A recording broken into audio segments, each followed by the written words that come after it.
नमस्कार विद्यार्थी मित्रांनो. तर आपल्याकडे आज इयत्ता 10वीचा विषय मराठीचा 2021-22चा पेपर आहे. तर हा जो पेपर आहे तो एकूण 5 विभागांमध्ये विभागलेला आहे. त्याच्यामध्ये पहिला जो विभाग आहे विभाग 1, ह्याच्यामध्ये तुम्हाला 3 उतारे दिलेले असतात आणि ह्या 3 उतार्यांवरती आधारित तुम्हाला प्रश्न विचारलेले असतात. ओके, तर ते 3 उतारे व्यवस्थित वाचून तुम्हाला त्या प्रश्नांची उत्तर द्यायची आहेत.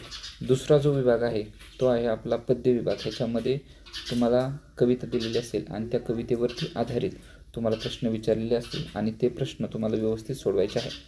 विभाग 2मध्येच हा तुमचा आ प्रश्न असतो, ज्याच्यामध्ये खालील कृती सोडवायची असते. 2 कविता दिलेल्या आहेत तुम्हाला आणि त्या कवितेसंदर्भित ही जी कृती आहे ती तुम्हाला पूर्ण करायची आहे. पुढचा जो विभाग आहे तो आहे तुमचा स्थूल वाचन.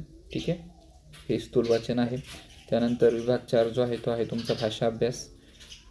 विभाग शेवटचा जो आहे 5वा तो आहे तुमचा उपयोजित लेखन. त्याच्यामध्ये येते तुमचं पत्रलेखन आहे, सारांश लेखन आहे, जाहिरात लेखन आहे किंवा मागच्या बाजूला जर आपण गेलो तर कथालेखन आहे आणि ह्या ठिकाणी लेखन कौशल्य आहे. अशा पद्धतीने आपला जो पेपर आहे तो एकूण 5 विभागांमध्ये विभागलेला आहे.